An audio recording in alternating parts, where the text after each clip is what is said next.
Hello student, बहुत बहुत स्वागत है डीके सर क्लासेस में। बाबू आज की इस वीडियो में देख सकते हैं 2024 का ये जीव विज्ञान का वायरल पेपर। ठीक है बाबू, इस पेपर का फुल सॉल्यूशन देख रहे हैं ना, ये कॉपी, इस कॉपी पे देख रहे हैं ना, जीव यानी विज्ञान यानी बायोलॉजी का पूरा जो है संपूर्ण हल, एक एक क्वेश्चन का यहाँ पे संपूर्ण हल। बहुत ही अच्छा स्कोर करेंगे 29 मार्च को जब ये पेपर सामने आएगा और इसमें से कुछ क्वेश्चन सीधे सीधे देखने को मिलेगा तो आपका मन जो है एकदम खुशी से प्रफुल्लित हो उठेगा। आज की ये वीडियो जो है काफी इंपॉर्टेंट है बाबू, सब लोग ध्यान से इस पेपर को सॉल्यूशन करके जाना। आज की वीडियो में हम आपको पीडीएफ भी देने की कोशिश करेंगे, सब लोग ध्यान से देखिएगा, एक एक तैयारी जबरदस्त करेंगे और 29 तारीख को धुआं धुआं तो करेंगे ही। इससे पहले एक मोटिवेशन आपको सुनाता हूं कि बाज बनाकर छोड़ूंगा तुझे, बाज बनाकर छोड़ूंगा तुझे, बस पंख लगाना बाकी है, बारूद तो खुद ही तेरे अंदर है बाबू, बस डीके सर क्लासेस से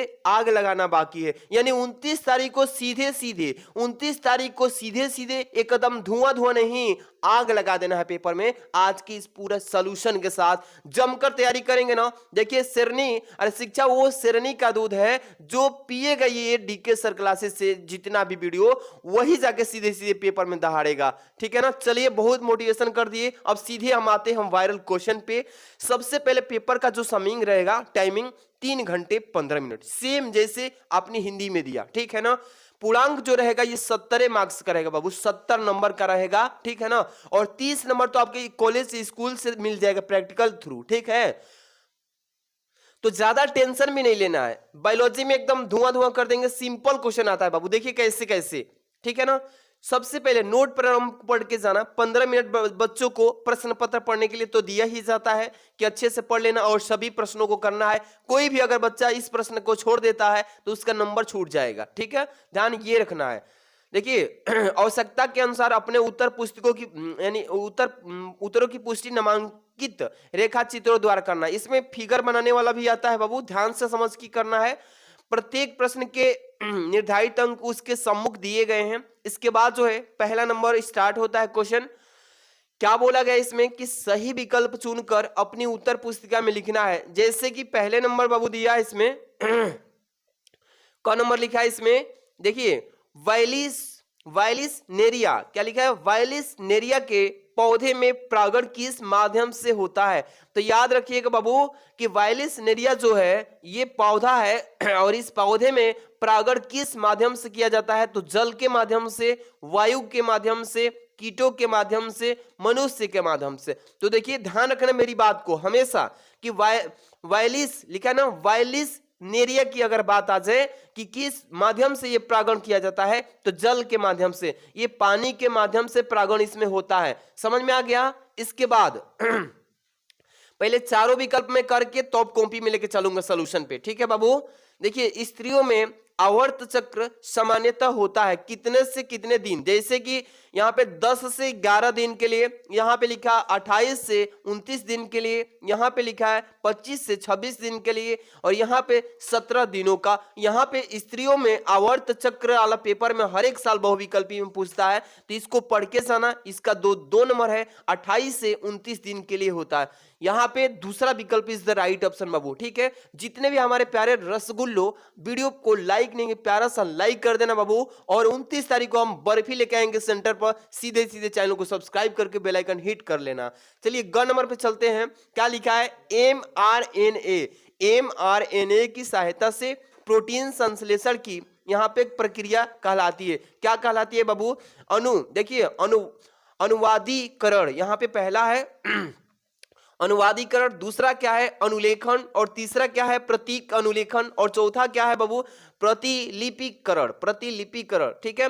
तो पहला जो विकल्प दिख रहा है यहाँ पे अनुवादीकरण, ये हो जाएगा इसका mRNA की सहायता से प्रोटीन संश्लेषण की प्रक्रिया कहलाता है। समझ में आ गया, अनुवादीकरण ये हो गया, यानी कि तीसरा प्रश्न हो गया। चौथा यानी घ नंबर पे आ गए हैं बबुआ। क्या लिखा है, विडाल, क्या है विडाल परीक्षण किस बीमारी की जांच में प्रयोग किया जाता है। विडाल जो परीक्षण है यह किस बीमारी की जांच में किया जाता है। तो विकल्प जो है इधर चलते हैं, विकल्प जो है 4 इधर दिया है बाबू। क्या लिखा है न्यूमोनिया किस बीमारी में, न्यूमोनिया में होता है या मलेरिया में होता है या टाइफाइड में होता है या हैजा में। सभी को मालूम है क्या है बाबू कि टाइफाइड में इसका प्रयोग किया जाता है। किस चीज का प्रयोग किया जाता है टाइफाइड में प्यारे बाबू, ध्यान दीजिएगा कि विडाल परीक्षण किस बीमारी की जांच में किया जाता है। कभी भी पेपर में दिख जाए कि विडाल परीक्षण किस बीमारी में किया जाता है प्यारे रसगुल्लो, तो क्या बताओगे बाबू, ध्यान दीजिएगा सबसे पहले कि टाइफाइड में, किस चीज में बाबू, टाइफाइड में प्रयोग किया जाता है। समझ में आ गया कि नहीं। चलिए अब इसको कॉपी में कैसे करेंगे, तब से इसके आगे वाले क्वेश्चन को आगे की तरफ चलेंगे। सेम जो कॉपी आती थी हिंदी में जैसे आपने भरा था, वो तो यूपी बोर्ड में देखिए यहाँ पे यही जो नाम भरने वाला था ये ऊपर दिया होगा, ऊपर दिया होगा इस तरीके से, और बीच में यूपी बोर्ड का एक गोला सा राउंड में लोगो दिया होगा यूपी बोर्ड का, लिखा था ना, आप लोग बताइए। यहाँ पे लोगो लगा दिया था यानी कि यूपी बोर्ड का, ठीक है ना, समझ में आ गया। सेम जो है पैटर्न वैसे भरना, विषय में केवल जीव विज्ञान भर देना है और सेम सारी चीजें जो है पेपर के अनुसार भरेंगे, जैसे पेपर का कोड जैसे रहेगा बायो का वैसे भरेंगे। डेट है जो 29/2/2024 द्वितीय पाली, दिन भी उस दिन गुरुवार ही है, 29 तारीख को भी। हिंदी का भी पेपर गुरुवार को ही था, समझ में आ गया ना, जिस रूम में बैठे हैं उस तारीख को दे देना। चलिए अब हम बात करते हैं, क्वेश्चन यहां से स्टार्ट करेंगे बाबू। देखिए बाबू यहाँ पे प्रश्नोत्तर संख्या पहला जो है, देखिए लिखेंगे प्रश्नोत्तर संख्या पहला, बायोलॉजी का कॉपी ऐसे भर के आना है बाबू, सब लोग धुआं धुआं कर देंगे। बायो में बोल रहे ना 70 में एकदम 68 छाप के आएंगे, ठीक है। पहला का क ख ग घ, चार ही विकल्प है ना, अंग तो नहीं है, मुझसे गलती से लिख दिया था। पहला के क के कौन सा सही था, पहला ही नंबर सही था, देख रहे हैं ना, पहला के क का पहला विकल्प सत्य था, जल द्वारा। तो यहां पे मैंने क्या लिखा, क नंबर जल द्वारा, चारों विकल्पों को ऐसे छाप देना है। ख नंबर का कौन सही है, 2 नंबर 28 से 29 दिनों का, तो यहाँ पे लिखे 2 नंबर 28 से 29 दिनों तक होता है। समझ में आ गया कि नहीं आ गया। इसके बाद जो है ग नंबर, mRNA की सहायता से प्रोटीन संश्लेषण की प्रक्रिया क्या कहलाती है, अनुवादीकरण कहलाती है। पहला ही विकल्प सत्य है ना, तो अनुवादीकरण पहला लिख लेंगे। घ का दूसरा सही है, यानी कि टाइफाइड जो उधर है। इस तरीके से मैंने आपको सारे क्वेश्चन को सॉल्यूशन बता ही देता हूं। एक कदम बस सभी बच्चे वीडियो को लाइक शेयर कर देना, और इसका हम पेपर का जो है सॉल्यूशन जो है पीडीएफ जरूर सेंड करेंगे आज, ठीक है ना। एकदम बस आप लोग सहयोग कीजिए, वीडियो को लाइक शेयर कर देना बस, ठीक है। यहां से दूसरा नंबर क्वेश्चन स्टार्ट होता है बाबू। देखिएगा थोड़ा सा खराश हो गया, ठीक, कोई बात नहीं। यहां पे देखिए क नंबर कि जैव विविधता यानी कि तप्त स्थल को परिभाषित कीजिए। जैव विविधता है, इस तप्त स्थल को परिभाषित करने के लिए पेपर में पूछेगा कि परिभाषा लिखिए, तो कैसे लिखेंगे बाबू, ध्यान दीजिएगा। प्रश्नोत्तर संख्या 2 ऐसे लिखना है। क्या लिखेंगे, प्रश्नोत्तर संख्या 2 ऐसे लिख लीजिएगा। दूसरे नंबर का क लिखिएगा, यहाँ पे 2 लिख के फिर क लिखिएगा। तप्त स्थल का परिभाषा पूछा है ना, तो कैसे लिखेंगे बाबू कि तप्त स्थल पृथ्वी पर पादप एवं जंतु। इसका मतलब क्या हो बाबू कि तप्त स्थल जो है पृथ्वी पर, पादप मतलब होता है पेड़ पौधे, और जंतु मतलब जीव जंतु जो देख ही रहे हैं, हम लोग भी आ जाएंगे, मतलब जानवर भी आ जाएंगे, सभी जंतु के थ्रू आते हैं, ठीक। तो तप्त स्थल पृथ्वी पर पादप एवं जंतुओं की प्रजातियों की घनी आबादी के या उच्च जैव विविधता के क्षेत्र होते हैं, जो मानवीय गतिविधियों द्वारा, जो मनुष्य गतिविधियां करते हैं, मनुष्य की गतिविधियों द्वारा नष्ट होने के खतरे का सामना करते हैं, उसी को बोला जाता है, ठीक है ना, तप्त। उसी को बोला क्या जाता है, तप्त विविधता, यानी कि तप्त स्थल जैव वाला।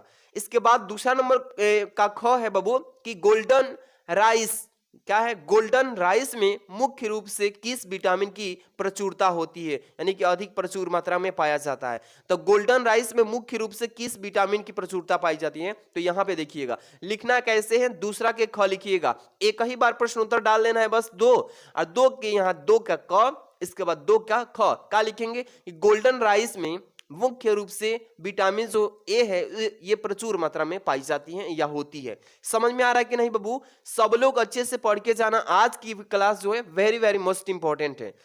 ग नंबर देखिए कि मानव वृषण में, यहां पर देखिए सर्टोली कोशिका का क्या कार्य है। ध्यान दीजिएगा कि मानव का जो वृषण पाया जाता है, जो वृषण होता है ना, उस वृषण में यानी कि सर्टोली जो होता है, उस सर्टोली कोशिका का कार्य क्या है, क्या वो कार्य करता है हमारे शरीर में। तो आइए हम इसको बताते हैं कैसे लिखना है बाबू, समझ के एक एक क्वेश्चन का सटीकली तैयारी करके जाएंगे ना, तो धुआं धुआं तो नहीं, हम सीधे सीधे कहेंगे, आगे लगा के आएंगे पेपर में। चलिए 2 का ग कि विकास हो रहे शुक्राणुओं की पोषण व ऑक्सीजन प्रदान करती है। क्या कार्य उसका है? जो हमारा वृषण है उसमें वृषण में किसकी यानी कि सर्टोली कोशिका जो होती है वो सर्टोली कोशिका वो क्या कार्य करती है? तो विकसित हो रहे हैं। जो विकास होता है हमारे वृषण में किस चीज का? शुक्राणु का विकास होता है। उस शुक्राणुओं की पोषण और किस चीज का? ऑक्सीजन दोनों को प्रदान करता है। समझ में आ गया कार्य? आगे वाला जो प्रश्न है प्यारे स्टूडेंट क्या है? घ नंबर कि मनुष्य में कितनी जोड़ी गुणसूत्र पाए जाते हैं? सब लोग को लगभग क्लियर होगा है ना कि मनुष्य में कितने जोड़ी गुणसूत्र होते हैं बाबू? क्या होते हैं? तो आइए 2 का घ लिखेंगे कि मनुष्य में 23 जोड़ी, कितने बाबू? 23 जोड़ी गुणसूत्र होते हैं। ठीक है ना? अगर बात करें तो 46 हो जाएगा, जोड़ी की बात करें 23 होता है। ओके, इसके बाद दूसरा का अंग है कि देखिए पेनिसिलिन की खोज किसने किया था? तो ये वाला याद करके चलना प्यारे बाबू, इसको अच्छे से पढ़ के जाएंगे। पिछले साल भी ये क्वेश्चन सभी पूछे गए थे कि पेनिसिलिन की खोज किसने किया था? किसने किया था बाबू? तो यहाँ पे दूसरा का अंग है, क्या लिखेंगे कि पेनिसिलिन की खोज देखिए अलेक्जेंडर ने यानी अलेक्जेंडर फ्लेमिंग लिखेंगे, उनका जो टाइटल है पूरा लिख डालिएगा। ठीक है, क्या लिखेंगे? पेनिसिलिन की खोज अलेक्जेंडर यानी कि फ्लेमिंग ने की थी। इस तरीके से लिख लेंगे प्यारे बाबू, अच्छे से पूरा जो है दूसरा का क्वेश्चन का मैंने करा दिया एक के क्वेश्चन को। समझ में आ रहा है ना? इसके बाद चलेंगे यहां से तीसरा के क ख ग घ अंग जो भी है ना सबको निचोड़ डालेंगे आज। देखिए तीसरा का क लिखा है यहाँ पे चिकित्सीय, क्या है? चिकित्सीय सर, यहाँ पे सगर्भता यानी कि समापन से क्या तात्पर्य है? तात्पर्य का मतलब पूछ दिया तो समझिए इसका परिभाषा पूछा है। क्या पूछा है? परिभाषा पूछा है। अब यहाँ पे कह रहा है कि चिकित्सीय सगर्भता समापन क्या है, इसके बारे में बताइए। तो सबसे पहले कॉपी में आइए, प्रश्न संख्या डालना है बाबू, सब लोग ध्यान से समझेंगे। आज की वीडियो खास है आप सबके लिए। छोटा सा मोटिवेशन हम बीच बीच में बोलते चलेंगे, आप लोग मोटिवेट करेंगे कि देखिए आंखों में नींद बहुत है, आंखों में नींद बहुत है पर सोना नहीं, और यही समय है बस 2 दिन का प्यारे बाबू, इस समय को खोना नहीं। सब लोग प्यारा सा लाइक कर दीजिए, नहीं किए हैं तो चैनल पर नहीं है तो सब्सक्राइब कर लीजिएगा। देखिए प्रश्नोत्तर संख्या जो है 3 है, ये क्या लिखेंगे बाबू? प्रश्नोत्तर संख्या 3 लिखेंगे। थोड़ा सा एक बार प्रश्न की तरफ चलें कि चिकित्सीय सगर्भता यानी कि समापन से क्या तात्पर्य है, यही पूछा गया है ना। तो लिखेंगे यहाँ पे तीसरे नंबर का क कि देखिए गर्भावस्था पूर्ण होने से यानी कि जो गर्भावस्था है उस गर्भावस्था पूर्ण होने से पहले जानबूझकर, क्या है? जानबूझकर या स्वैच्छिक का मतलब होता है अपने इच्छा के अनुसार, स्वैच्छिक रूप से यहाँ पर देख गर्भ के समापन को चिकित्सीय गर्भहत्या यानी कि समापन कहते हैं। आजकल के युग में जो है गर्भपात हो रहा है, गर्भपात यानी कि मालूम चल जा रहा है जांच कराने के बाद, एक्सरे कराने के बाद कि लड़का है या लड़की, तो वहां पे जब जिसको लड़की है वो कुछ लोग क्या कर रहे हैं गर्भपात करा दे रहे हैं, तो वो एटीपी होता है, एपीटी कहलाता है उसको। ठीक है, यही प्रश्न में पूछा गया था। अगला प्रश्न है तीसरे का ख, यदि डीएनए देखिए हेलिक्स के एंड स्टैंड में नाइट्रोजनी समक्षारों का क्रम निम्नवत है। ये देखिए जैसे कि यहाँ पे दिया है ATGCA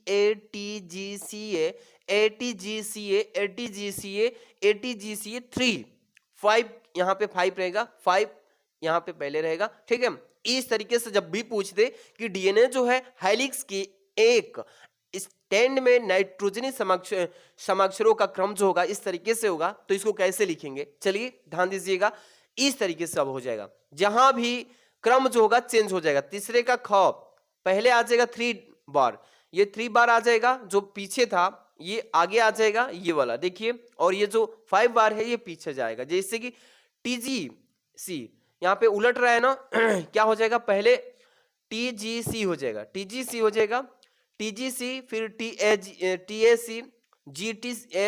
CGT, इसके बाद AGC ACG TAC GTA फिर CGTA। इस तरीके से क्रम जो है बढ़िया से पढ़ के जाना, ये वाला क्वेश्चन एक आएगा ही आएगा, बढ़िया से पढ़ लेना बाबू। इसके बाद जो है यही पूछा था, इसमें इस क्रम में लिखने के लिए मैंने इस पूरे को पढ़ा था नहीं, लेकिन मैंने सीधे आंसर बता दिया। इसके बाद देखिए तीसरा का जो है ग लिखा कि एक प्रतिरक्षी यानी कि प्रतिपिंडी अणु का केवल नामांकित चित्र बनाइए। यहाँ पे मैंने फिगर जो है इसका बनाने के लिए बोला है, कह रहे कि प्रतिरक्षी प्रतिपिंडित अणु के केवल नामांकित चित्र। तो यहाँ पे मैंने फिगर नहीं बना पाया, ठीक है। आपको मैं बता देता हूं कि कैसे इसका फिगर बनाएंगे, पेपर में आ जाएगा ना बाबू। सबसे पहले आपको ये ध्यान रखना है कि प्रतिरक्षी यानी कि प्रतिपिंड का यहाँ पे अणु के नामांकित चित्र।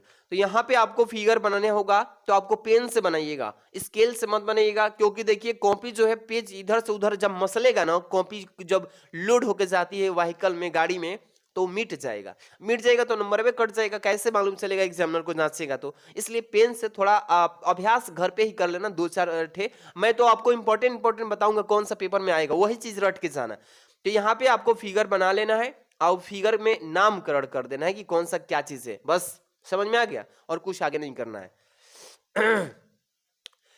यहां पे देखिए बाबू, घ नंबर, हीरोइन यानी कि मार्फिल क्या है और किस पौधे से प्राप्त किया जाता है, इसके बारे में बताइए। इस तरीके से पेपर में आएगा कि हीरोइन मार्फिल क्या है, इसके बारे में बताइए, और ये किस पौधे से प्राप्त किया जाता है। तो चलिए आइए इधर हम लेके आते हैं, एक एक प्रश्न को समझना जरूरी है, किस तरीके से पेपर में लिखना है बाबू। तीसरा का घ देखिएगा सब लोग, कि हीरोइन मार्फिल जो है एक नशीले पदार्थ होता है। क्या होता है? नशीला पदार्थ। जैसे कि आप हीरोइन का नाम सुने हैं ना, जो हीरोइन पीता है उसका दिमाग जो है थोड़ा डिस्टर्ब हो जाता है। वही है कि हीरोइन मार्फिल एक नशीले पदार्थ होता है जो हमारी शरीर के क्रियाओं को धीमा कर देता है, यानी कि पूरी जो हमारी बॉडी है उसको रिलैक्स में ला देता है। और यह यानी कि अफीम पादप के लैटेक्स प्राप्त किया जाता है। किस चीज से? याद रखना ये टॉपिक, लैटेक्स पूछेगा कि जो यानी कि हीरोइन है ये किस पौधे से प्राप्त किया जाता है, किस पादप से। पादप का मतलब पेड़ पौधा होता है, तो लैटेक्स से, किससे? लैटेक्स से प्राप्त किया जाता है। ओके बाबू, चलिए अगला जो क्वेश्चन होने वाला है, यानी कि तीसरा का अंग है कि आणविक जीव विज्ञान के मूल सिद्धांत से क्या समझते हैं। यानी कि आणविक जो जीव विज्ञान है, इस आणविक जीव विज्ञान के मूल सिद्धांत से आप क्या समझते हैं, इसका मतलब परिभाषित इसको कर देना है। लिखेंगे तीसरा का अंग कि आणविक जीव विज्ञान कोशिकाओं के विभिन्न अंगों के चाहे भागों कह लीजिए चाहे अंगों कह लीजिए, के निर्माण कार्यों एवं नियमों को समझने में भी महत्वपूर्ण भूमिका निभाता है, जिसका उपयोग कुशलता यानी कि ठीक रखना, कुशलतापूर्वक नई दवाओं को यानी कि लक्षित करने यानी कि प्राप्त करने, रोग का निदान करने और कोशिकाओं के शरीर यानी कि शरीर विज्ञान को समझने में किया जाता है। समझ में आ गया बाबू? ये था, इस तरीके से पेपर में क्वेश्चन आएगा। तीसरा का अंग तक हो गया ना, एक के क्वेश्चन को अच्छे से समझ के जाना है प्यारे स्टूडेंट। ये था तीसरे का अंग। चौथा नंबर देखिए, यहां से बाबू समझिए 4 का क कि लाइकेन व माइको, यहाँ पे क्या लिखा है? माइकोराइजा पर संक्षिप्त में टिप्पणी लिखी। एक कदम अच्छे से पढ़ के जाना है। मैं जो भी इसके आगे इंपॉर्टेंट क्वेश्चन बता रहा हूं ना, ध्यान समझिएगा कि कौन कौन सा बायोलॉजी में इंपॉर्टेंट आ रहा है भाई। तो 4 के कब कि लाइकेन व माइकोराइजा पर संक्षिप्त लिखना है, दोनों पे लिखना पड़ेगा, ठीक है ना। संक्षिप्त में टिप्पणी का मतलब बाबू कम से कम मतलब कि 6 से 7 लाइन लिखना ही पड़ेगा, दोनों पे टिप्पणी। अच्छे से पढ़ के जाना इसको, ठीक है। बताएंगे इसको आंसर कैसे मिलेगा। क नंबर देखिए, सहप्रभाविता क्या है, इसका एक उदाहरण भी समझा देना है। बस सहप्रभाविता को परिभाषित करना है, इसके बारे में कुछ लिखना है, इसका एक एग्जाम्पल भी दे देना है। समझ में आ रहा है? इसके बाद जो ग है, डीएनए की द्विकुंडली संरचना का केवल नामांकित चित्र बनाइए, जो कि फिगर बनाना है। इसमें क्या बनाना है बाबू कि डीएनए जो है द्विकुंडलीय संरचना होता है, उस संरचना को क्या करना है? नामांकित चित्र बनाना है। पेपर में पूछेगा इस बार, एकदम ही मोस्ट इंपॉर्टेंट ये वाला क्वेश्चन पढ़ के जाना, डीएनए की द्विकुंडलीय संरचना के केवल नामांकित चित्र बनाने वाला। समझ में आ रहा है बाबू? इसके बाद जो है घ नंबर, अनुलेखन से आप क्या समझते हैं। ये पेपर में पूछा जाएगा इस बार कि अनुलेखन से आप क्या समझते हैं, विवरण दीजिए। इस तरीके से पढ़ के जाना। ये वायरल पेपर जो है आप लोग हल्का में मत लेना, इसको सब लोग अच्छे से पढ़ के जाना, गर्व से इसको पढ़ के जाना, ध्यान से। यहाँ पे चलेंगे 5 का जो क है, भ्रूण पोष क्या है। ये तो हर एक साल पूछता है भाई, हर एक साल ये पेपर में टकरा देता है। पिछले साल आया था, उसके भी पिछले साल, मतलब लगातार ये पूछता है कि भ्रूण पोष क्या है, इसके विकास की प्रक्रिया का कार्य भी लिखिए। सारी चीजें इसमें इंक्लूड करके जोड़ के लिखना होता है। क्या लिखेंगे? भ्रूण पोष के बारे में और विकास की जो प्रक्रिया होती है इसका कार्य भी लिखेंगे। समझ में आया ना? इसके बाद जो ख है, स्त्री जनन तंत्र का आरेखीय चित्र बनाइए। जो स्त्री का जनन तंत्र है उसका यहाँ पे फिगर बनाना है। हम बना के एकदम आपको पेपर कॉपी पे लेके आ रहे हैं। डोंट वरी बाबू, सभी चित्र वाले क्वेश्चन को एक एक पेज पे नामांकित चित्र करके उसके बारे में कार्य जो है उसका विकास है सब कुछ एक एक वीडियो में लेके आ रहे हैं। तो आप लोग वीडियो को लाइक करना, इसको चैनल पे सब्सक्राइब करके जुड़े रहना, ठीक है। स्त्री वाला और मनुष्य वाला भी आता है, ठीक है ना। सब कुछ आपको अच्छे से हम समझा देते हैं, अच्छे से बस पढ़ लीजिए। बायोलॉजी में 70 में 68 लेके आएंगे, समझ रहे हैं ना। लिंग, यहाँ पे सहलग्न यानी वंशागति को परिभाषित कीजिए। लिंग संलग्न वंशागति को क्या करना है प्यारे स्टूडेंट, यानी कि परिभाषा लिखना है इसका। हीमोफीलिया और वर्णांधता के माध्यम से इसे समझाना है। समझ में आ रहा है ना। इसके बाद देखिए घ नंबर या 5 का घ है कि पीसीआर पर टिप्पणी लिखिए। ये 100% पेपर में पूछ रहा है, हर एक साल पूछ रहा है। क्या पूछेगा कि पीसीआर पर टिप्पणी लिखिए। क्या बोलेगा प्यारे स्टूडेंट? पीसीआर पर टिप्पणी लिखिए। तो टिप्पणी भी कम से कम 6 से 7 लाइन लिख देना है। समझ में आ गया। इसके बाद अगला प्रश्न है प्यारे बाबू, यहाँ पे 6 का क नंबर। क्या है इसमें कि मेंडल की प्रभाविता का नियम। ये तो हर एक साल पूछता है भाई, 100% पूछता है कि मेंडल की प्रभाविता का नियम को वर्णन कीजिए, इसके बारे में लिखिए। तो बढ़िया से पढ़ के जाना है बाबू इस बार। ख नंबर देखिए, बहुजीनी वंशागति से आप क्या समझते हैं और उपयुक्त उदाहरण सहित समझाइए। समझ में आ रहा है कि बहुजीनी वंशागति से क्या समझते हैं, इसका परिभाषा लिखिए और एक साथ में उदाहरण भी देना है, इसको कर लेना। इसके बाद ग नंबर, अनुवांशिक कूट की प्रमुख विशेषताओं का वर्णन करना है। इसमें देख लीजिए, जैसे यहाँ पे घ नंबर भी है कि टाइफाइड व निमोनिया के रोग जनक कौन है और उसके लक्षण भी लिखना है। समझ में आ गया। अनुवांशिक कोड की परिभाषा दे देना। ये ग नंबर था। ये घ नंबर 6 का क्या है कि टाइफाइड और नमोनिया जो होता है ना, टाइफाइड और नमोनिया के रोग जनक कौन है। इस रोग के मालिक जो जनक थे हमारे पिता कौन थे भाई, उसका लक्षण भी बताइए। टाइफाइड और नमोनिया का लक्षण कैसे पहचान में आता है, हाँ नमोनिया हो गया इस बच्चे को, तो वो भी लक्षण पूछता है पेपर में, बढ़िया से लिख के आना। 7 नंबर क्वेश्चन, जैव प्रौद्योगिकी पर निबंध लिखिए। ये तो निबंध वाली बात जो है ना, निबंध वाली बात जो है हर एक साल किसी न किसी मतलब टिप्पणी पर दे देता है कि लिखिए भाई, टिप्पणी पर निबंध लिखिए। जैसे जैव प्रौद्योगिकी, हमको तो लग रहा है इस बार भी 100% जैव प्रौद्योगिकी पूछेगा ही पूछेगा। अगर ये नहीं कर पाएंगे बाबू तो अथवा में ही प्रश्न ऑप्शन आपको दे दे रहा है कि आप उसको कर लीजिए या इसको कर लीजिए, लेकिन किसी एक को करना है। जैसे अनावृति बीजी पौधे में लघु बीजाणु जनन प्रक्रिया का सचित्र वर्णन करना है। मैंने बहुत सारा ये क्वेश्चन को लेके आ रहे हैं, बस आप लोग ध्यान से इस वीडियो को शेयर करना। बायोलॉजी के जितने भी आपके दोस्त मित्र हैं सबके पास व्हाट्सएप पे हर एक जगह शेयर कर देना। समझ में आ गया। इसके बाद जो है 8वां नंबर क्वेश्चन, जैव विविधता से आप क्या समझते हैं। जैव विविधता जो होता है इससे आप क्या समझते हैं, इसका मतलब कि इसको डिफाइन करना है, परिभाषा इसको लिखना है। इसके संरक्षण की क्या लिखा है, इसके संरक्षण की विभिन्न विधियों पर विस्तार से क्या करना है, इसको विस्तार से यानी वर्णन करना है। इसके बारे में अच्छे से पढ़ के जाना। या अथवा में भी दिया है कि मानव के शुक्राणु व अंडाणु की संरचना का सचित्र वर्णन कीजिए। जो मानव का यहाँ पे क्या होता है, अंडाणु होता है और जो शुक्राणु, दोनों के बारे में क्या करना है प्यारे स्टूडेंट, आपको इसका फिगर बनाना है, संरचना बनाना है, चित्र बनाना है। समझ में आ गया। लास्ट वाला जो क्वेश्चन है बाबू 9 नंबर, क्या है इसमें कि द्विसंकर क्रॉस का चेक बोर्ड की सहायता से वर्णन कीजिए। या अथवा में भी दिया है इसमें कि मानव में अंडाणु जनन को विस्तार पूर्वक समझाइए। तो आपके बायो का टोटली कितना क्वेश्चन आएगा, 9 प्रश्न आएंगे, 1 से लेकर के 9 प्रश्न।